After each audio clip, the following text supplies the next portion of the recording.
Welcome to Life in Red. All right, here we go. Cherelle, all the way from the UK. How are you? I'm good. How are you? Good, thank you. And of course, my good friend SabriNa, veteran of the podcast, back again for round two. How are you? I'm fabulous. How are you? Good.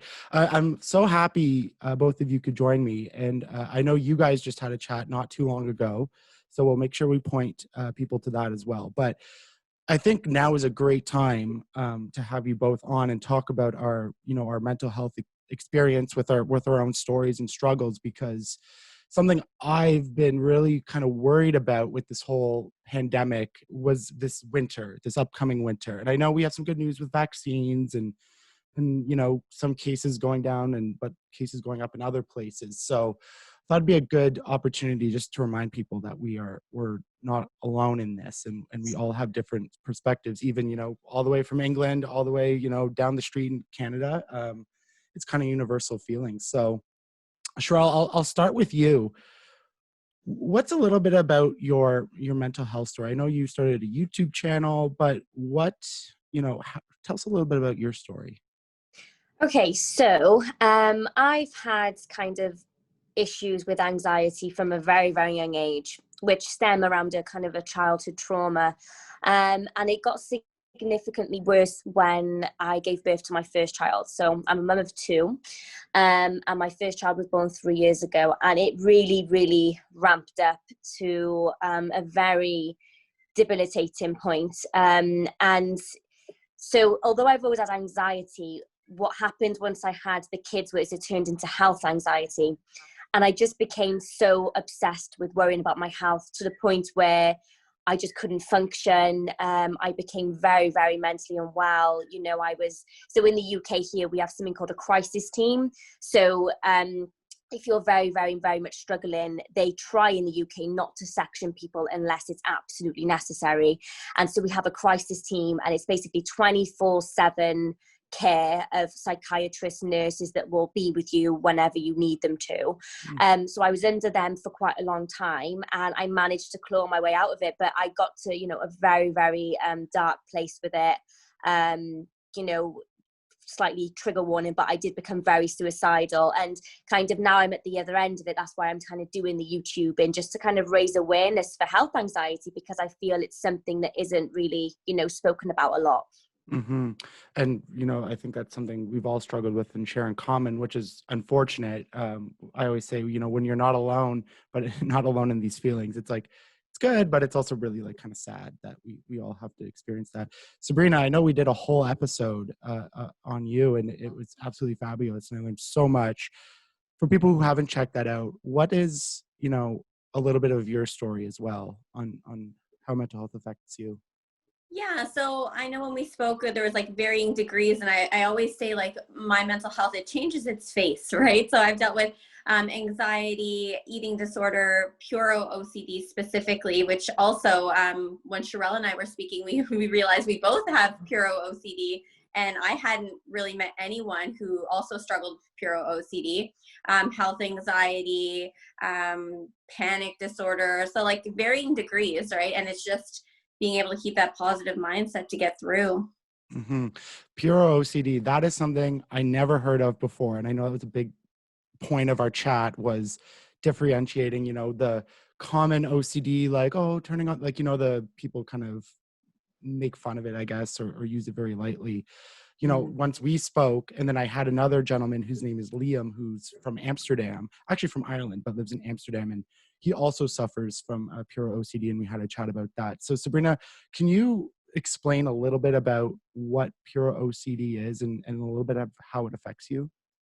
Yeah, so the way I describe it is pure OCD is intrusive, unwanted thoughts, images, impulses that are outside your character. So the way I always kind of like try and dumb it down a little bit, for lack of a better word, is it basically takes your worst nightmare and tries to manifest it into reality. So whether that's a play on health anxiety, whether that's like a, oh my God, I'm going to end my life, I don't want to, what if I do?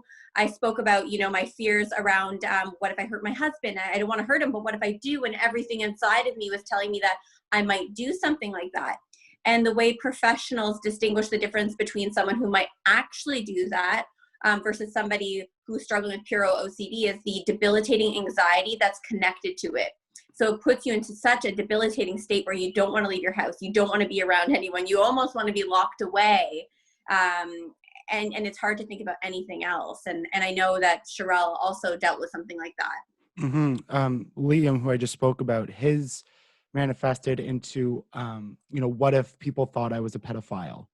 Yeah. So he would walk by schools and like that would be his thought process. And even to come out and say that, he talked about how nerve-wracking that is, because that, by societal terms, that might be the worst thing you could be in terms of a lot of people. I mean, Cherelle, I'll let you go into as much detail as you want about it, but how did this affect your life?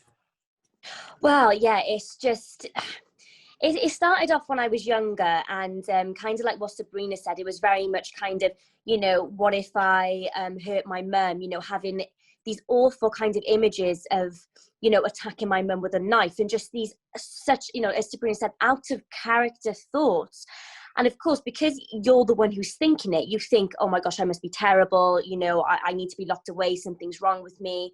And I was so young that I didn't really understand what it was. And so I remember going to the doctor and breaking down crying and saying, I'm having these really horrible thoughts, but I can't say them out loud.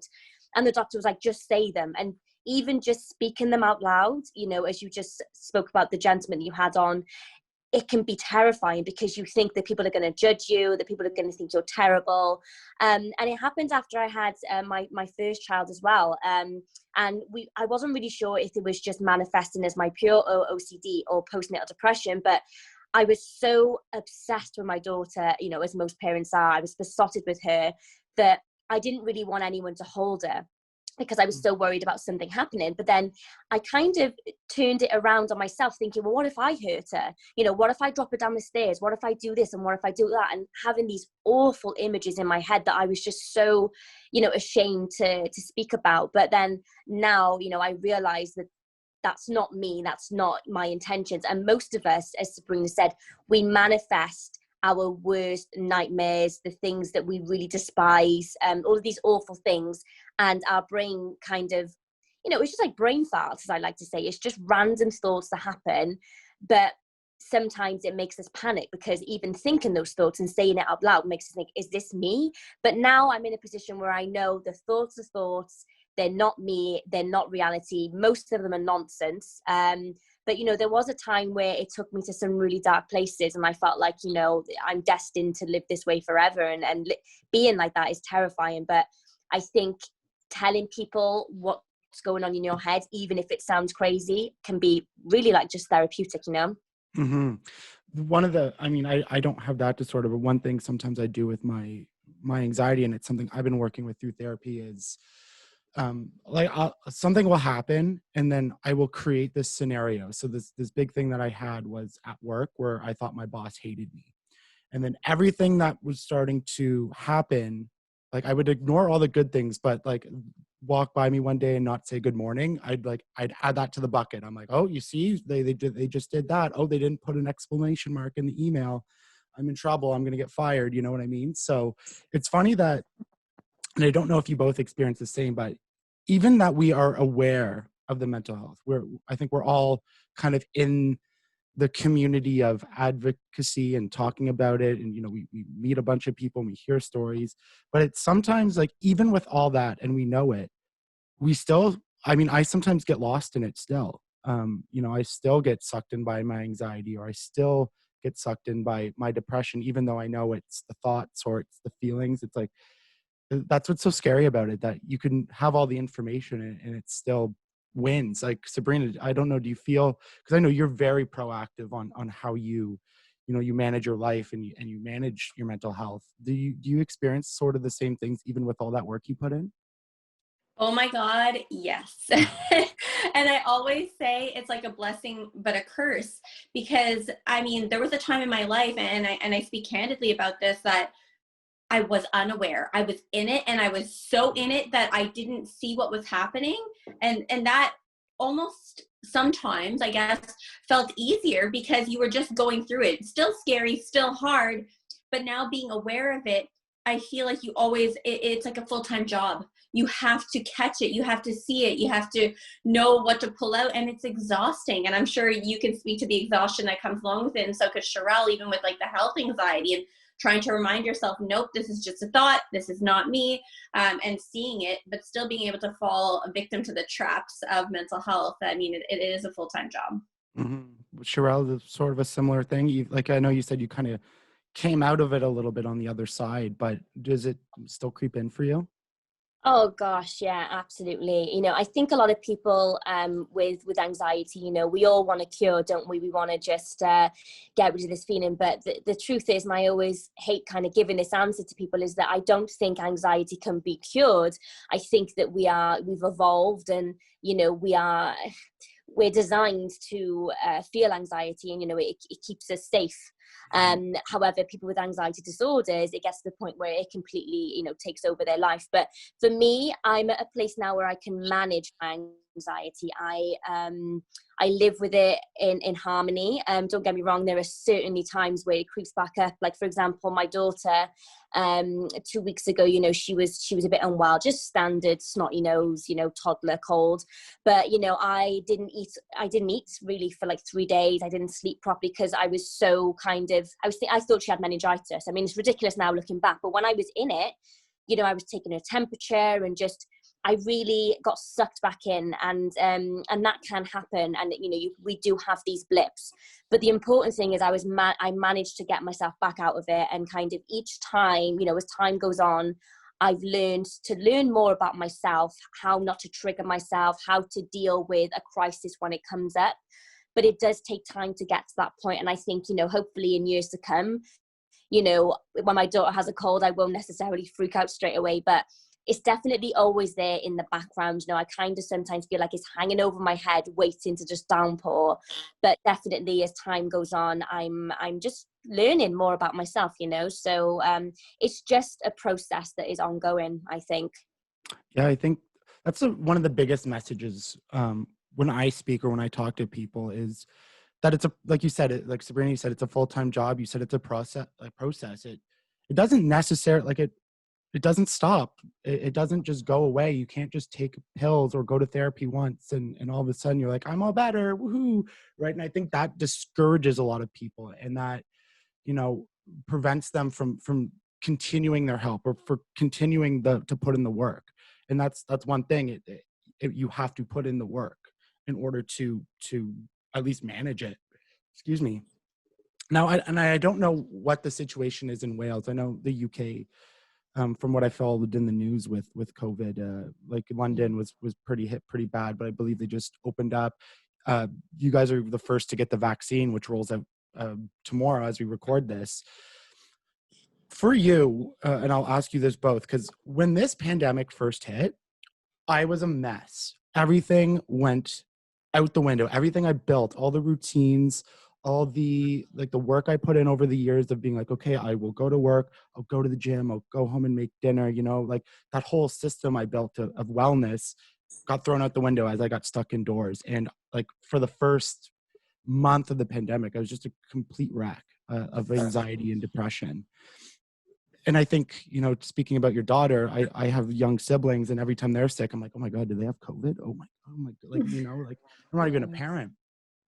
When this pandemic hit, did you find yourself, Cherelle, being did it affect you more? Did the anxiety rise? Did the depression rise as, all these things in the world were happening and everything was so uncertain?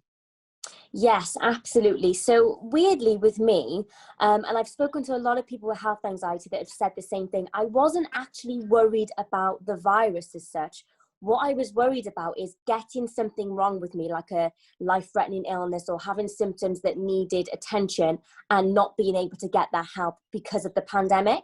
So that's how it kind of manifested with me, was that I was so used to just taking myself to A&E, going to my doctors multiple times a week, that I kind of, and in a way it's been very beneficial because I've had to stop doing that, but I was like, oh my gosh, what if something happens and then I have to get taken to hospital, and what if, they don't have any beds, and so it was really, really difficult. And for me, exactly what you said, Ryan, I built up this kind of, I call it my toolkit. You know, I do my meditation, my daily walk, and all of this stuff. You know, I'm a very social person. So when we were hit with the pandemic and, you know, we were all kind of stuck inside, it did make my kind of anxiety very much heightened for a long time. And I really struggled because, you know, I wanted to go out, and I had just had a baby when we went into lockdown. My son was only 6 weeks old. So, you know, I had these visions of kind of doing all these lovely things with him as a family, and it just didn't happen. So it was very difficult. And it was really, really tough especially not seeing my parents, because my parents, they're like my safe place. And whenever I'm feeling bad, you know, I go over my mum and dad's house. They kind of take care of the kids for me for a little bit, and I just kind of chill. So not having that was very, very difficult. And I know, you know, speaking to other people with health anxiety, just how much, well, everyone has suffered through this pandemic, you know, and we're coming up to a year, you know, it's really tough. And I think, you know, the long-term kind of mental health problems that this pandemic, you know, was going to cause is worrying. It's just, you know, we're worried about COVID, but we're also worried about other things as well, you know, in terms of mental health. So it's definitely difficult, but I'm hoping, you know, as you said, you know, we've got the vaccine that's being rolled out tomorrow. I'm just hoping that life will resume soon, you know. Yeah, the whole world, we're all kind of like watching, okay, what happens in the UK? Does everything go back to normal soon? Like what's the problems? What's the issues? Because Canada, like, we don't even know yet, really. They're like, maybe by Christmas, maybe January.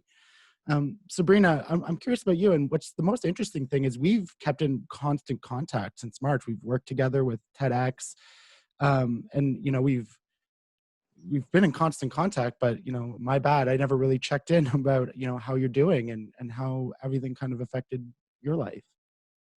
Yeah, so like Cherelle said, I mean, I was surprised because I panic about so many things. And when it came to actually contracting COVID, it was like not a worry for me. In fact, I didn't even think it was really affecting me. I was like, okay, I'm just going to start working from home. I'm going to work out at home again, because when I went through my seizure 2 years ago, I had to work out from home. So for me, it was not like a huge shift.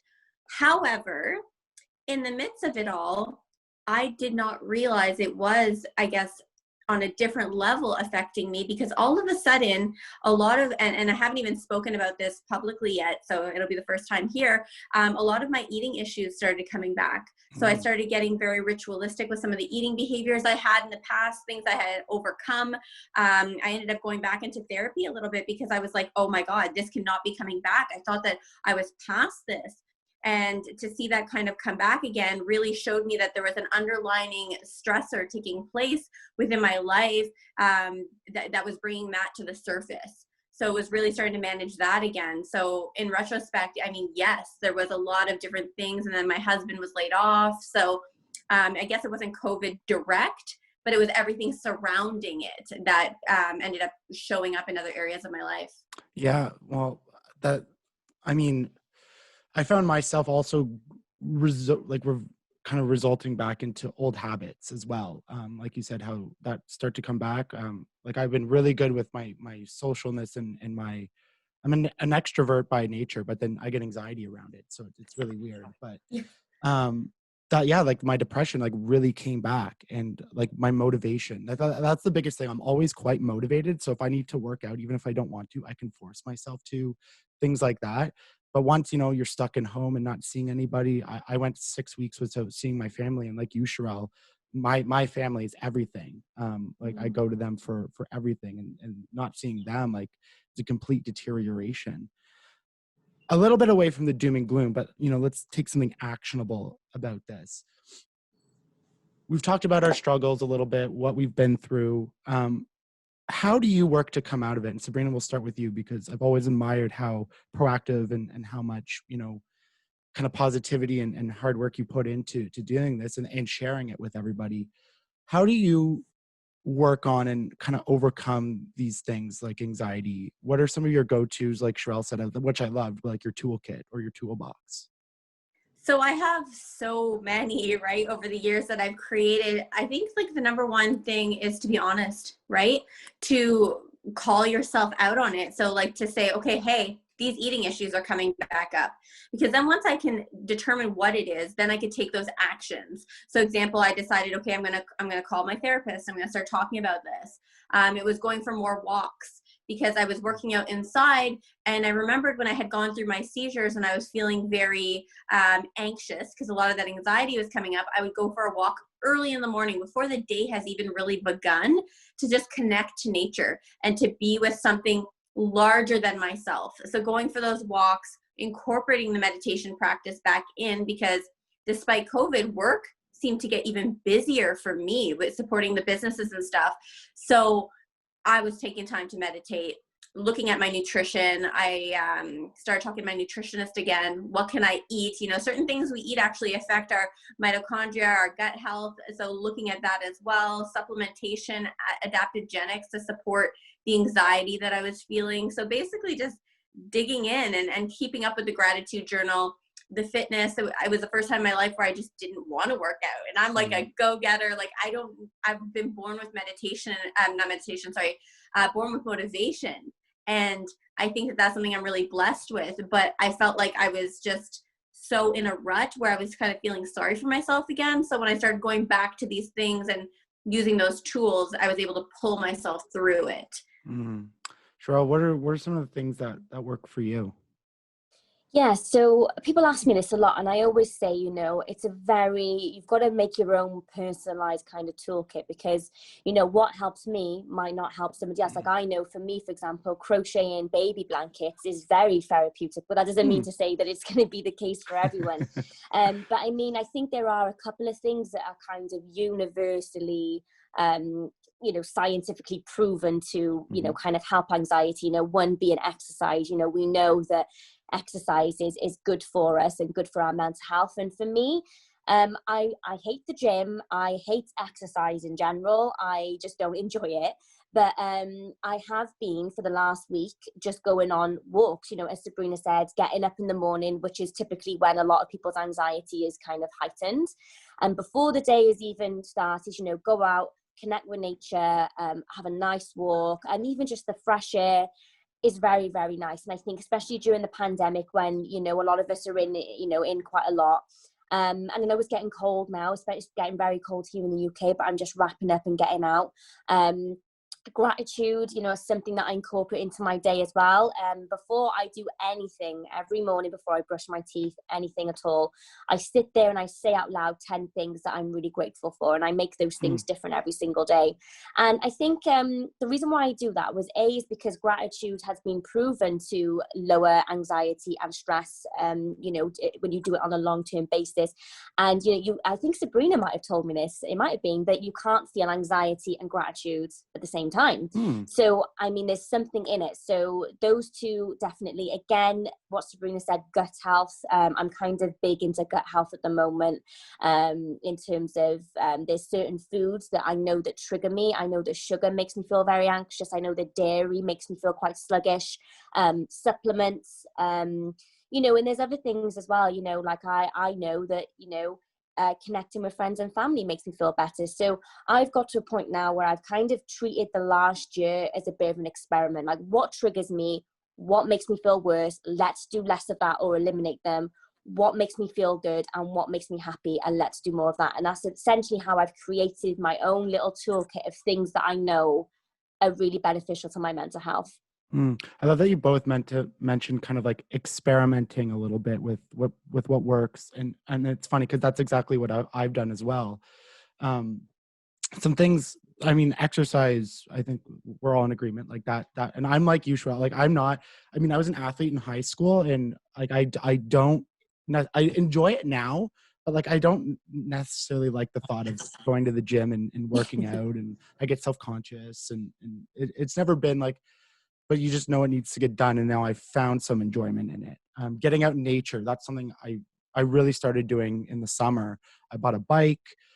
Ottawa, where we're from, has a beautiful bike path along the river, and it connects you to almost everywhere. And it's just, it was great going for walks. But two things that really helped me, and I don't know if any of you have tried it, is I started taking CBD oil. And I've been preaching this on my social media, but like for my anxiety, that stuff has helped me so much. Like it's unbelievable how much it's helped me.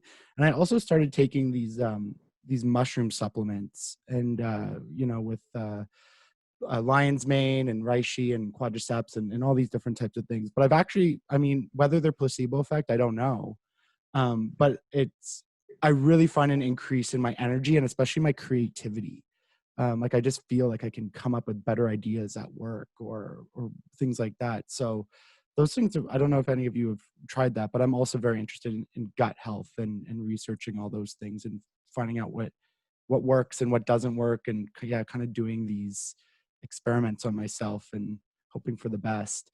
What you both mentioned supplementation. And I think that's a lot of people get confused around that.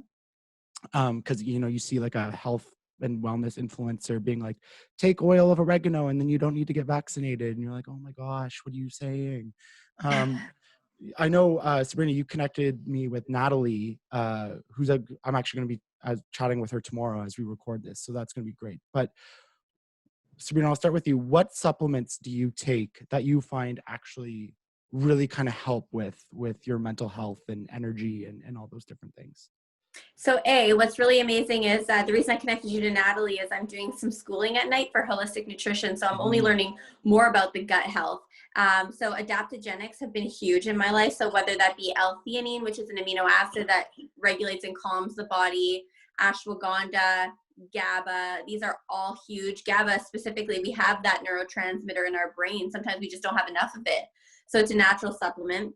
I take a lot of B vitamins. B12 specifically for women really helps with stress and anxiety.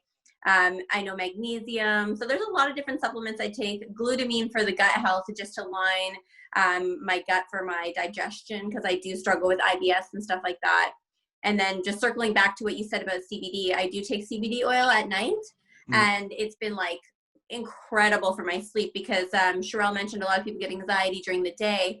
I feel like I'm so busy during the day, the morning. I'm so busy that once I rest my head at night, that's when it kicks in. So incorporating that gratitude journal and the CBD at the end of the night have been instrumental for me. Interesting. Do you do any vitamin D or anything like that? Oh yeah, vitamin D always. I double up in the wintertime actually. Yeah. Okay. Cherelle, what things have sort of worked for you? Yeah, so vitamin D, obviously, and again, I've doubled up now, you know, just because of this pandemic that we're in and everything. I take B12, magnesium. Magnesium was brilliant for me because I was getting a lot of neurological symptoms in terms of muscle twitches and tingling, and the magnesium really calmed my nerves down in terms of that. So that was great.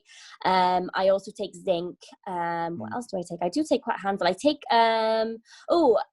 I'm glad SabriNa said this because I think I've always said it wrong. What is it, SabriNa? Ashwagandha. I've been saying it wrong the whole time.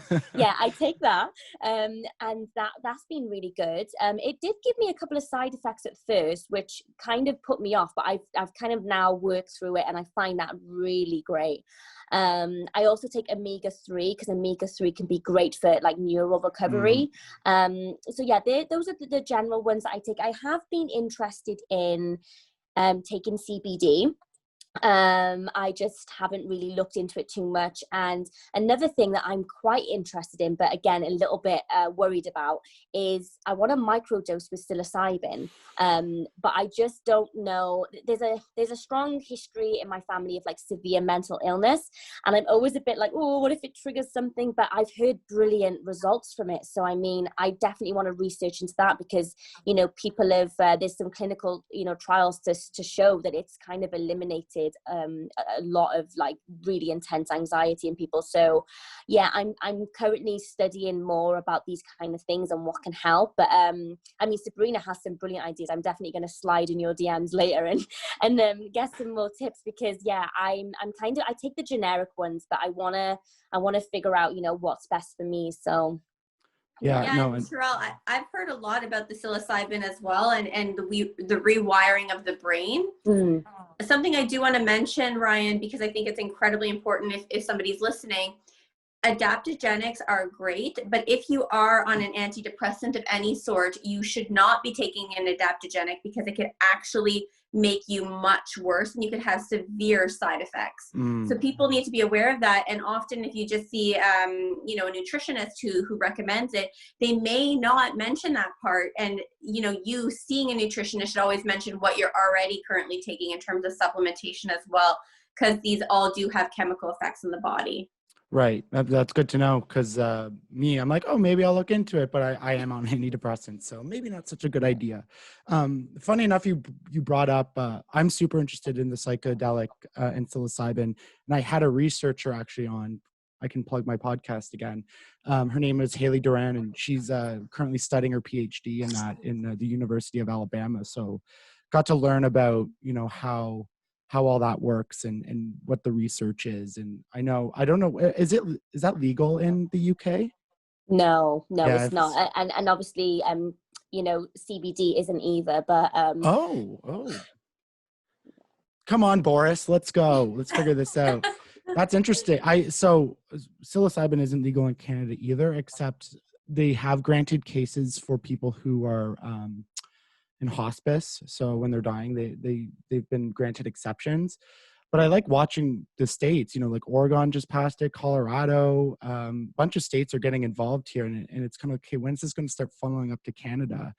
Didn't even know that cannabis and all that wasn't legal in the UK yet. yeah, it's crazy, isn't it? I mean, I'm hoping that one day we will get to the point where, you know, I just think it's a very taboo topic over here, you know. A lot of people do smoke it, but it's kind of like, you know, you can't really smoke it in public because the police are gonna, you know, if they're around, you're gonna get in trouble for it. So, you know, I mean, I'm hopeful that one day, you know, researchers and scientists will really kind of notice the benefits that people are getting from this. You know, there's been a couple of cases of, you know, mothers that have gone on the news here in the UK if their child kind of has like terminal cancer or something seriously wrong with them, and they've, you know, imported these drugs, you know, from another place, and then they get prosecuted. And it's crazy because it's helping the child, and the child is getting better. And it's a very tough thing for doctors, because the doctors can see that this child is getting well, but it's also illegal. And it's just, I think it's absolutely crazy. But I'm hopeful that one day they will consider it, you know. And like you said, even if it's just kind of administered in hospital, at least, I think that would be a good stepping stone. Well, yeah, the world is changing, especially around cannabis, which is great. I mean, the U.S. just passed a bill that it's not supposed to go past the Senate because they're all Republican and hate good things, but they passed the bill to federalize the decriminalization of cannabis, and but apparently the Senate won't hear it. So unfortunately, but we're seeing steps around the world of the benefits, and especially CBD. There's no psychoactive effects. Like, you barely know you take it, and then all of a sudden you're just kind of like one day sitting there. And I remember getting ready for a podcast with quite a big name, and usually I would just be sweating, nervous, but I was like, oh no, I'm pretty good. Like, a little bit of nerves there, so you don't feel completely numb, but like from where I could be to where I was like, oh, I think this is working now. This is interesting. I want to circle back. What did you call that substance there? Ayahuasca? Well, Cherelle, do you want to try and say it? Right. I've always called it ashwagandha, which is clearly wrong. So wait there, I'm trying to think it in my head. Ashwagandha? Ashwagandha. Ashwagandha. That's halfway there. Oh. What is it? Because to me, it sounds like a seaweed or something. You know, I would be lying if I said I knew exactly what it is. I just know that it's a herbal supplement. Learning more about that right now in school, but it definitely, like I said, when I was going through my seizures, that's when I really started the CBD and ashwagandha, and I swear it was a huge, huge life changer for me. I'm totally Googling it right now to see what it is. It's an ancient medicinal herb with multiple health benefits. See, I was right. It was a herb. It's a herb. It's a That's herb. all we know is a herb. It's an You'll Indian have to ginseng. ask Natalie about that. You'll have to ask Natalie about that. I will, yeah, because tomorrow. I'm always like, as much as I'm not against the antidepressants at all. Like, they work, and if you need to take them, you know, you need to take them, and that's fine. But there is something about wanting to find more natural ways, I think, than pumping your body full of chemicals, right? Like, I think as you grow older, you just become conscious of it. And I don't know about you guys, but again, not against it. I'm in favor of vaccines. I'm in favor of, chemo, all these things that do to make us feel better and treat disease and illnesses and viruses. But there is sort of part of me that's like, I don't want to necessarily be on all these chemical drugs just to feel better. I want a more natural, sustainable way that, might not have as many side effects or make me feel in certain ways. So, Anyone else feel that way? like I've said it on the podcast before. For me, I don't take medication, but I do believe that there's a place for it in the world. And if you need it, then that's totally fine. But I personally prefer the holistic alternative to things, but there are many people who've tried that and it still doesn't work for them. So I think that it does have to be taken on an individual basis, person by person. We are all biochemically individual. And something else I would suggest you look up, Ryan, is GABA, because we naturally have that in our brains already and it just adds more. So interesting. Cherelle, kind of the same thing, or? Yeah, I am very much split down the middle. I'm a bit like you, I think, Ryan. I'm very pro-vaccine. I'm not so sure, I'm not going to go into it, but I'm not so sure on the COVID vaccine, but I'm very much pro-vaccine when it comes to any other vaccines. I think that medication and medicine is brilliant. And of course, it saves lives. However, I am of the belief that, what medication does is that it treats the symptoms. And there's not many doctors that really try and get to the root cause of why a condition have happened. And, if we want a cure for something, like even IBS, for example, like, SabriNa said, she suffers from it, I suffer from it. You can go to the doctor and they'll give you laxatives or they'll give you, whatever, just pain medication, but they're not telling you to kind of, play around with diet, look into gut health and things that can really kind of get to the root cause of why these happen. So I'm very much split down the middle. I would never say no to medicine if I needed it. I am, as I'm getting older, kind of realizing that, I do think there should be more, just research into more holistic and functional kind of doctors.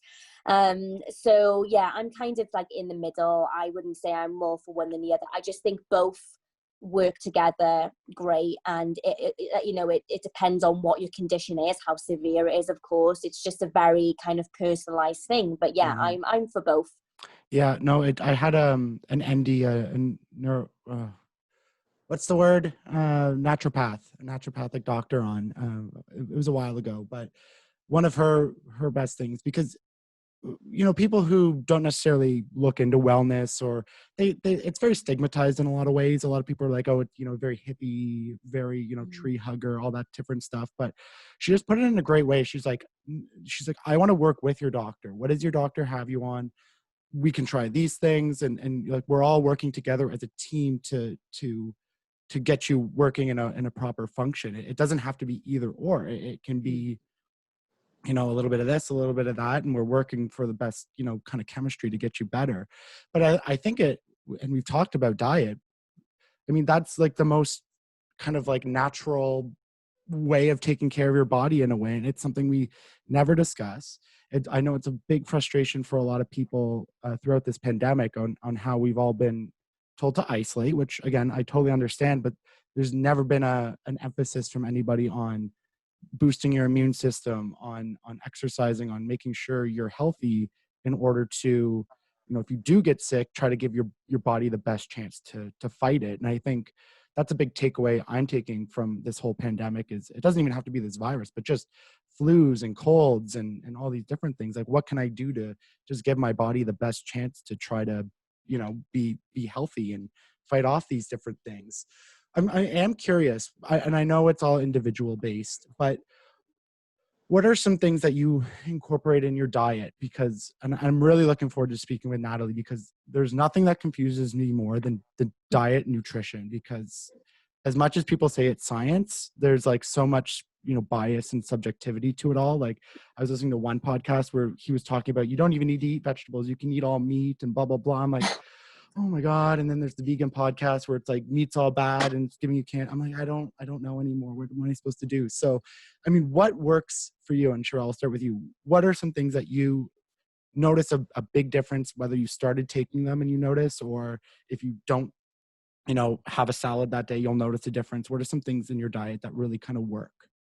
Yeah, so like you, I've been so confused and was so confused. And I was like, because I was vegan for 2 years and, because I thought it was the best diet, I really believe, no, this is the best diet. And I just got severely deficient in everything. And I really tried, I did everything.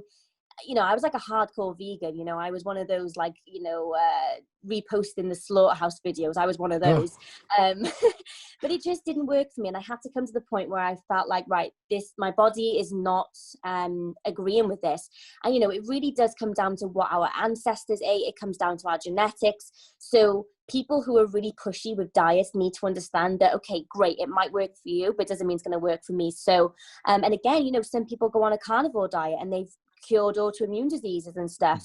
There's this girl called Michaela Peterson, and she's great. So she really advocates the lion diet, and people have gotten really well from her diet. But for me, eliminating just general inflammatory foods. So gluten, we know that even if you don't have celiac disease, most of us are slightly intolerant to gluten, So gluten, I removed dairy and also refined sugar. Now, dairy is a difficult one because dairy, we know, does cause inflammation. But then, for example, things like kefir and, yogurt is really beneficial for us. Because I'm always torn between like, do I want to have the dairy or do I want to, because the probiotics and stuff. So, but I generally try and stay away from dairy. Sugar is one of my biggest triggers for anxiety and kind of physical symptoms.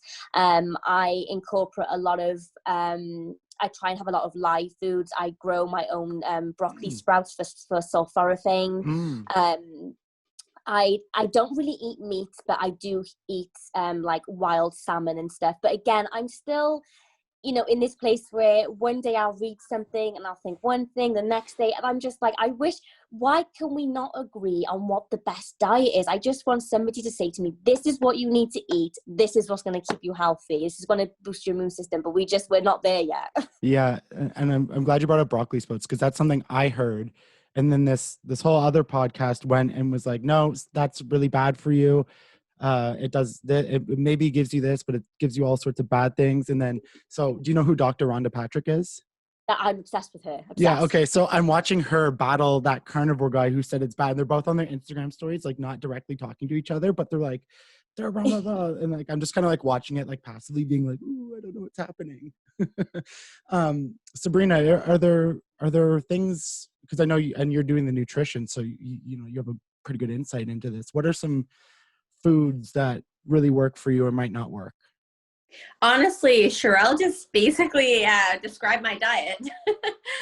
But I do eat a lot of fermented foods as well, like sauerkraut, kimchi, things like that. But also, just going back to it, if diets actually worked, the diet industry would be out of business, right? You wouldn't be hearing about, carnivore diets, vegan diets. I know a lot of people doing paleo, the keto diet. Again, I had to learn this the hard way. I was vegan for over 10 years. And again, I became deficient. Now, that doesn't mean that there aren't good vegans out there who are fully healthy and have no deficiencies at all. Everybody's body is so individual. It doesn't matter. You have to look at everything, body, mind, spirit, everything that's going on in your life. Because also the other thing I've learned with myself is just because I can have broccoli today doesn't mean I can have it tomorrow. Because if I'm having like an IBS flare up or I'm stressed, I'm not going to digest the same way that I normally do. If I'm in a panicked state or stressed about a deadline or whatever, if I'm not eating consciously and aware and sitting down in a calm state, I'm not even going to digest it. And the thing about stress as well is that we are severely deficient when it comes to being stressed, and we don't even realize it because you're not absorbing half the food. Because when you're stressed, your body is going through a different state than when you're not. So you're not absorbing all of it. And what I'm learning in school, and I'm just like learning so much that I can go on and on and on, is that food is not made the same way it was before. So there's a lot of people who say like, why are you taking supplements? You know, you can get it all from your nutrition. But that's not true, because even our soils aren't what they used to be. And the chemicals that are being sprayed, or the food, that what I learned in school that I found was phenomenal, because a lot of people talk about eating with the seasons. So I've been starting to try and play with that a little bit. So like not necessarily eating fruit during the winter months, because a lot of the times if you buy fresh strawberries from the grocery store, what happens is they're put in a truck, and as they're making their way to us, they're sprayed with a chemical that makes them ripen faster, and then they're put on the shelves. That if you absolutely have to eat fruit in the wintertime, depending where you live, of course, you're best to go with the frozen fruit, you know, because those are actually picked fresh and then fast froze. I don't know if I said that right, but just so much, right? Again, everybody's individual. It's a day-to-day basis for me. How do I feel? What's going on in my life? And that kind of helps me determine what to eat at that day. It's also fascinating.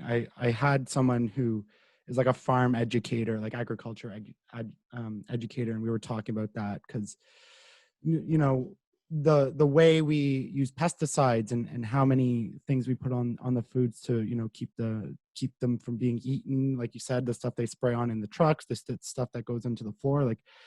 It always makes me so funny. Like it makes me laugh in a way because like you see it right now, everyone's very like against, not everybody's against, that's the wrong term, but you know, people are very skeptical of this COVID vaccine. We don't know what's in it. Anti-vaxxers are always like all these things that are in vaccines, but yet our food, I mean, you don't know half the stuff that's in our food. I remember, and I always try to find this quote. I can't remember where I heard it, but it was like something ridiculous where there's so much corn byproduct that's put into our food as filler and you know, to make us feel fuller, make it look good, that humans are actually like a certain percentage of corn now. I mean, it could have been false. I don't know. I feel like it was real. I wish I could re-find it, but I just remember hearing that. I was like, I mean, it makes sense. Like as much like corn isn't everything, and then they hide it by just giving it different names. But if you look at like the back, it'll be like something monodextrin corn and something diodextrin corn, and you're just like, oh my god, like it goes to say like we don't even know what's in our food, and how much is related, how much of the societal, you know, things that we're going through, whether it's the mental health crisis or you know, other things that are going, is related to the things that are in our food and the stuff that we are putting in our bodies, which we don't even necessarily really understand. But yet most people, I mean, there are people raising the flags, but most people just go about their day angry about wearing a mask or something. And you're like, but there's this right here. No one's saying anything. You know, it again, it's not funny, but in a way, just kind of like, it's silly in some cases. Well, there's so much going on in the world. You know, I find that people kind of get stuck on certain things, right? And things like food, the awareness isn't fully there. People don't talk about it all the time. Trans fat was actually banned in Canada in like 2018. And then they just started naming it a different thing, or like removing a couple things in order for it to pass the test. And like, again, I don't preach it too much either, because it's individual, right? Like some people don't want to know. Some people are like, I just want to enjoy my food. And like, good for you then. That's great. But when it starts to affect, I think, your mental health or your physical well-being, that's when it really becomes something we need to be focused and pay real attention to. Yeah.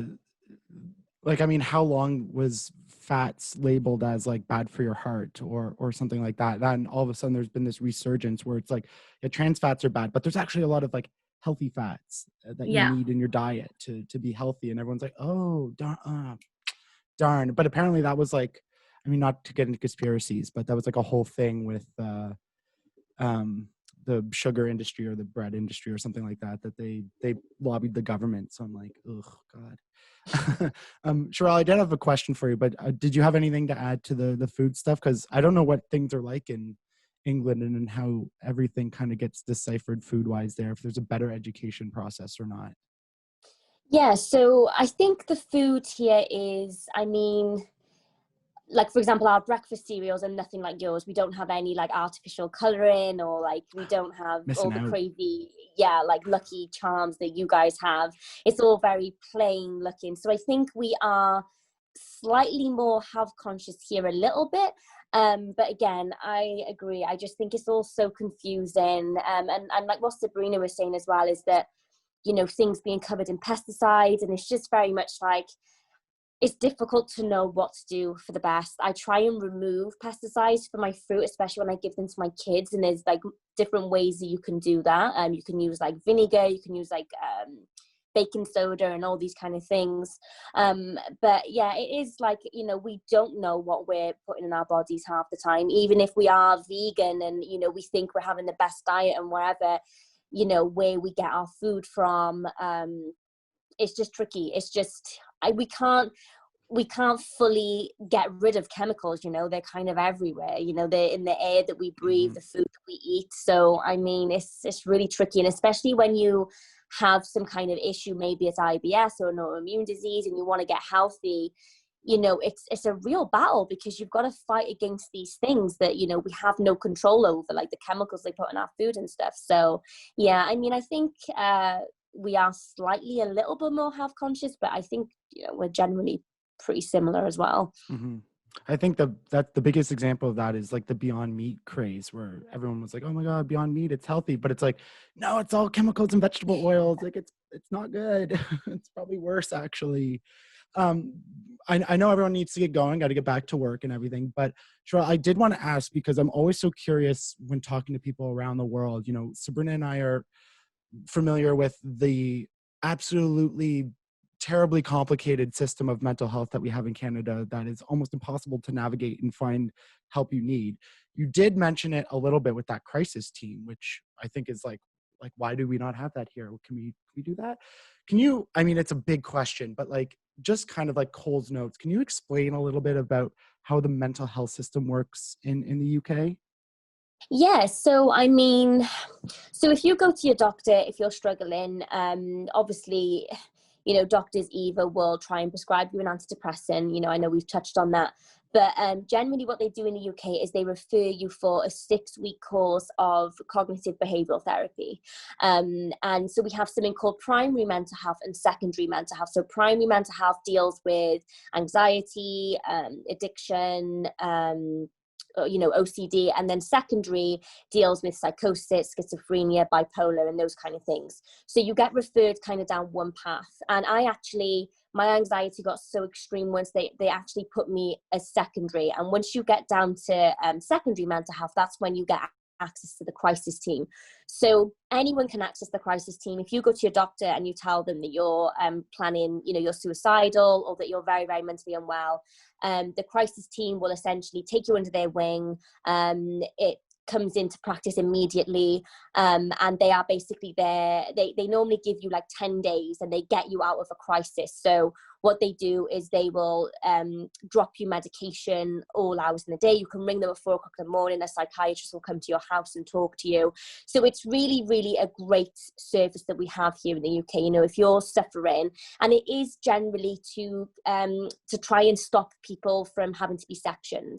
There's a big push here in the UK that, you know, sectioning, although it can be brilliant to get people well, it can also cause a lot of long-term kind of anxiety and depression when people do get out. So we try here in the UK to keep you at home with an intense support system. So, and I mean, there is a lot of advocacy here as well. You know, the NHS do really push on mental health, like in workplaces. Most workplaces in the UK have a counsellor on site so that you know, staff members can go and see them. So I think we're doing good. I do think that, you know, as always, there needs to be more, especially with, you know, like more kind of obscure, I suppose, conditions like health anxiety that are just not fully recognised yet, I don't feel. But I do feel that, you know, I think that the UK does a pretty good job, but I mean, there's always room for improvement, of course. Yeah, just curious, do you have to pay out of pocket for that crisis team or for therapy? No, it's all free. It's all, you know, there are obviously private therapies here as well, of course, you know, because sometimes like the waiting list for like CBT is sometimes like a couple of months, but the crisis team will see you like immediately. So it depends on like your circumstances, but no, it's all free, which is, you know, great. Interesting. Yeah, that's the biggest barrier for Canada. So yeah, I know you guys got to go. So thank you so much. I think this was a very great conversation that, you know, no big, really fancy terms other than that one plant that I still can't pronounce. But I know you, Cherelle, you have a YouTube channel. Where can people find you on social media and watch your videos? Yeah, so I'm on YouTube at Cherelle Thinks, and I basically talk about all things health anxiety, and I'm also on Instagram, same name, Cherelle Thinks. And yeah, you know, I just basically talk about my experiences and kind of how I've got over them, and, you know, how I talk about my dark times as well. So yeah, I'm quite open and transparent and honest with what I say. And SabriNa, I know you'll always have lots of projects going on, COVID or not. Where can people find you and learn some more stuff? Yeah, my Instagram, mindbodysoul.work. Easy peasy. So again, thank you so much. I think a lot of people will get a lot of good things out of this conversation, and just it's put in a human way, right? And hopefully can try out some of these things or look into it and research. And that's really what I wanted for people, especially going into the winter time. So thank you both so much. It was so lovely to meet you, Cherelle, and all the best going forward for sure. Oh, thanks for having me. Thanks for having us, Ryan.